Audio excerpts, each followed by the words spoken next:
नमस्कार दोस्तों, मैं विकास मल्होत्रा स्वागत करता हूं आपका लाल किताब एस्ट्रो सेंटर चैनल पर।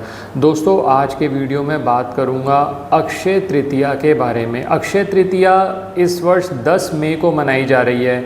युग तिथि माना जाता है अक्षय तृतीया को। कहते हैं कि कोई मुहूर्त देखने की ज़रूरत नहीं, कोई शुभ कार्य अगर आप करना चाहते हैं तो अक्षय तृतीया का दिन बहुत उपयुक्त है। आज का वीडियो थोड़ा सा लंबा ज़रूर रहेगा क्योंकि मैं अक्षय तृतीया का क्या सिग्निफिकेंस है, कौन कौन से उपाय आपको करने चाहिए, अक्षय तृतीया पर क्या दान करना चाहिए और सबसे ऊपर अक्षय तृतीया पर अक्षय पोटली का निर्माण किया जाएगा। वो कैसे निर्माण कर सकते हो आप अपने घर पर ही रहकर, उसकी सारी सामग्री पे बात करूँगा, विद लॉजिक बात करेंगे। तो अंत तक हमारे साथ बने रहें। अक्षय तृतीया एक अनूठा अवसर है कि अगर आपको धन संबंधी समस्या आ रही है तो इससे आप मुक्ति पालें। कैसे होगा सब बात करूंगा डिटेल में इस वीडियो में।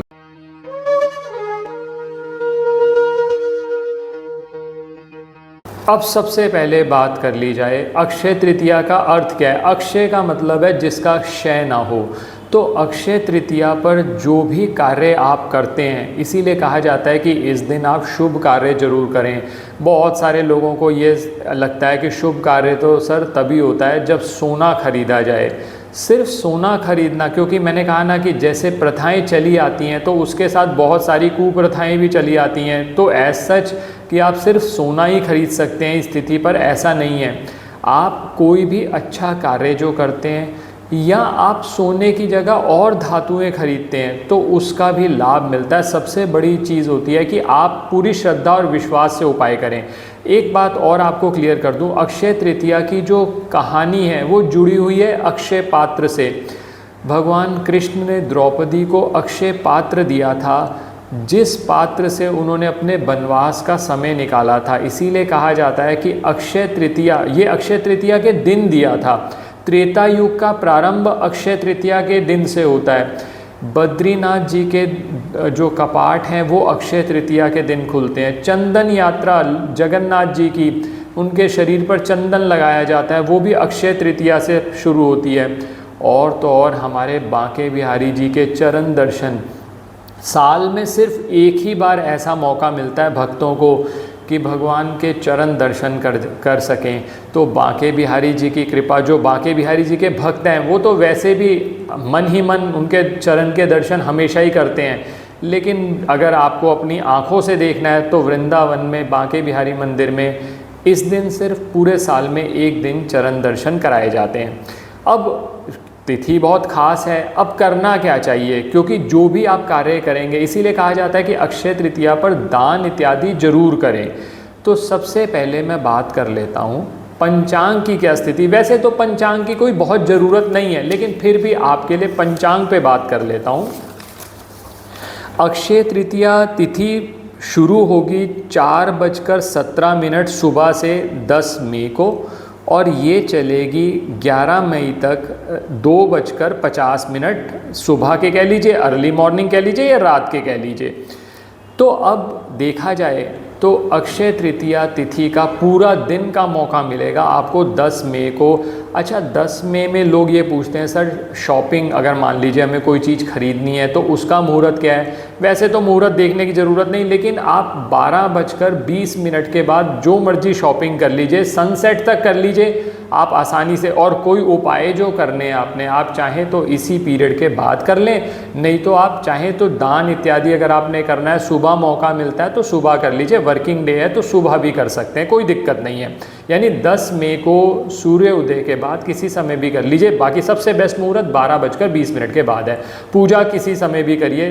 जो अक्षय तृतीया तिथि है, माना जाता है कि विष्णु जी इस तिथि के स्वामी हैं और भगवान विष्णु जहाँ होंगे वहाँ माँ लक्ष्मी भी होगी। तो धन की समस्या अगर आपको रहती है या आप कहते हैं व्यापार नहीं चलता, नौकरी में कुछ बचता नहीं है, तो अक्षय तृतीया का दिन पूरा कैश कर लीजिए। और आज मैं इसीलिए आपसे डिटेल में बात कर रहा हूँ कि क्या क्या चीज़ें कर सकते हैं। पहली कैटेगरी पे बात कर रहा हूँ।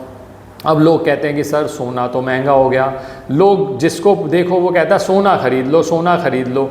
सोना नहीं खरीद सकते, कोई दिक्कत नहीं है, सोना खरीद सकते हैं, बहुत अच्छी बात है, खरीद लीजिए। मैं 4 वस्तुएं बता रहा हूँ, ये 4 वस्तुएं आपके सभी के बजट में आ जाएंगी। सबसे पहली वस्तु है चांदी की चौकोर डिब्बी।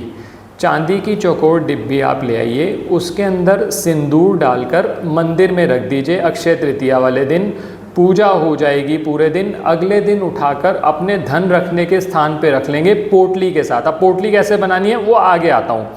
तो पहली वस्तु बता दी चांदी की चौकोर डिब्बी। जो चौकोर, जो अब लोग ये पूछेंगे नहीं तो गोल ले लें सर, चौकोर जो आकार होता है मंगल शुभ का होता है। तो आपने क्या किया, चांदी की चौकोर डिब्बी ली। चांदी की डिब्बी चंद्रमा हो गई, चौकोर जो हो गया मंगल हो गया। उसके अंदर लाल सिंदूर डाल लिया तो वो भी मंगल का रूप हो गया। तो ये आपने घर पे स्थापित कर ली। ये तो हो गया पहली चीज़। अब पहली चीज़ तो मैंने आपको बता दी, चांदी की चौकोर डिब्बी। अब दूसरी वस्तु है ये चरण पादुका। ये चांदी की होती हैं चरण पादुका। अब कई लोग कहेंगे सर चांदी भी महंगी है, कोई बात नहीं, पीतल की ले आइएगा। चरण पादुका, माँ लक्ष्मी के चरण पादुका। अब मान लीजिए आप कहते हैं हम तो पीतल भी नहीं ला सकते, तो स्टिकर ले आइएगा। स्टिकर बने हुए आते हैं, वो स्टिकर भी आप ला सकते हैं। तो सबसे बेस्ट रहेगा चांदी या पीतल की कुछ भी ले आइए। तो ये जो चरण पादुका हैं ये आप मंदिर में पूजा में रखिए। पूजा में रखने के बाद आप अगले दिन इसको अपने धन रखने के स्थान पर, जहाँ मैं पोटली रखवाऊँगा उसके साथ रख दीजिए। ये दूसरी वस्तु हो गई। तीसरी वस्तु जो है पीतल का ये कुबेर दीप आता है। आप अगर इसको नेट पे भी फाइंड करेंगे तब भी मिल जाएगा, पूजा की दुकानों पर। ये मैंने इसलिए आपके लिए स्पेशली लेकर आया हूँ ताकि आपको इसके अंदर आप क्या कर सकते हैं। कुबेर दीप का ये सिग्निफिकेंस होता है कि इसके अंदर आप देसी घी में अगर दीपक नियमित तौर पर खासकर शुक्रवार वाले दिन जलाते हैं तो माँ लक्ष्मी की कृपा होती है। तो तीसरी वस्तु ये हो गई, आप इसको ले आइए। ये 3 में से चॉइस हो गई। आप कहते हैं सर तीनों नहीं ला सकते, तो सिल्वर के स्क्वायर पीसेस, छोटे इस तरह के स्क्वायर पीसेस आते हैं छोटे, 0.5 बाई 0.5 साइज़ के, ये स्क्वायर पीस ले आइए। और फिर अगले दिन पूजा के बाद जहाँ मैं पोटली रखवाऊंगा उसके साथ ही रख दीजिएगा।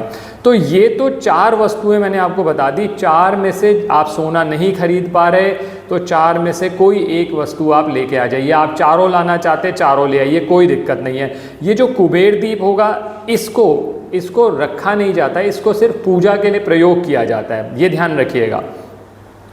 अब ये तो हो गई बात आपसे कि आप पूजा में किस तरह से इन वस्तुओं का प्रयोग करेंगे। अब दूसरी कैटेगरी पे आता हूँ। अब मैंने आपको बताया कि अक्षय पोटली बना लीजिए। अक्षय पोटली बनाने के लिए आपको क्या चाहिए होगा, सिर्फ एक सबसे पहले एक कॉटन का कपड़ा ले लीजिए पोटली बनाने के लिए, क्योंकि इसके अंदर आप सारी वस्तुएं रखेंगे। अब जो वस्तुएं मैं बता रहा हूँ आप वो वस्तुएं इसके अंदर रखेंगे। इसके लिए क्या करेंगे, 3 गोमती चक्र ले लीजिए, 3 पीली कौड़ियाँ ले लीजिए, 3 हरी इलायची, 3 लौंग, अच्छी क्वालिटी की लौंग ले लीजिएगा। ये 3 आपने ले ली। 30 ग्राम इसमें साबुत धनिया मिला लीजिए और 3 कमलगट्टे के बीज। ये सारी वस्तुएं लेकर इस पोटली में आपने डाल ली और इसको बंद कर लिया। इसको जो बंद करेंगे, जब आप इसको धागा बांधेंगे तो मौली के धागे से बांधेंगे और फिर आप ये अपने मंदिर में रख दीजिए। मैंने पहले वीडियो अपलोड इसलिए करवा दिया कि ताकि आप सारी वस्तुएं पहले से अरेंज कर लें। बाकी जो मैंने वस्तुएं बोली बहुत आसानी से हो जाएंगी, लेकिन ये जो खरीदारी करेंगे ये ध्यान रखिएगा दोस्तों, चाहे चरण पादुका लेनी है चाहे कुबेर दीप लेना है, ये आपने अक्षय तृतीया के दिन लेना है। और मैंने आपको पहले बता दिया 12:20 के बाद लेते तो और ज़्यादा बेटर। अब ये पोटली आपने बना ली, ये पोटली आपने रख दी अपने घर के मंदिर में। जब अक्षय तृतीया की पूजा हो जाएगी, पूजा होने के बाद अगले दिन आप इसको धन रखने के स्थान पर रख दीजिएगा। जो मैंने 4 वस्तुएं बोली उनमें से एक आपने खरीद ली, उसके साथ आपने रख दी, तो ये आपको अक्षय धन की प्राप्ति कराता है। तो ये हो गई आपका पोटली का। और दूसरी चीज़ जो आपने खरीदारी कर ली। अब जो तीसरी सबसे ज़्यादा इम्पॉर्टेंट चीज़ है, लोग ये चीज़ भूल जाते हैं, वो कहते हैं सोना खरीद लिया सर मैंने। अक्षय तृतीया का दिन दान के लिए बहुत खास माना जाता है। माना जाता है कि इस दिन पांडवों ने जो शस्त्र थे, उनको शस्त्र मिले थे जिससे उन्होंने फिर महाभारत युद्ध में जीत हासिल करी थी। तो आप इस दिन कोई ना कोई चीज़ दान अपने सामर्थ्य के अनुसार दें। अब लोग ये भी पूछते हैं सर आप ही आइडिया दो कि क्या दान देना चाहिए। सबसे अच्छा रहेगा कि पहला कार्य तो आप ये करिए, गरीब व्यक्ति को अपनी सामर्थ्य के अनुसार आटा, चावल, दाल, जो आप देना चाहें एक तो वो दे दीजिए, पहली चीज़।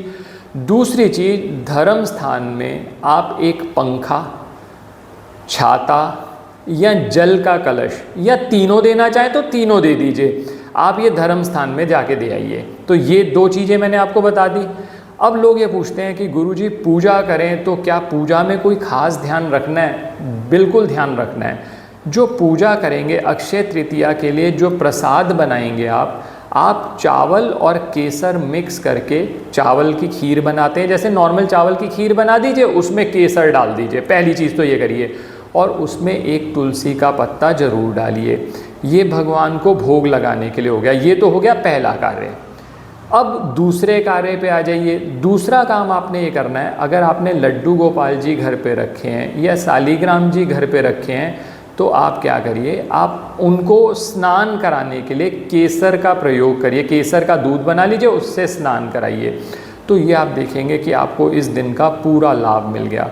आशा करता हूँ दोस्तों वीडियो पसंद आया होगा। अगर वीडियो पसंद आया तो लाइक करें, बाकी लोगों के साथ भी शेयर करें। बहुत अनूठा अवसर है और आज मैंने जो आपको उपाय बताए हैं बहुत आसान हैं और बहुत इफ़ेक्टिव हैं।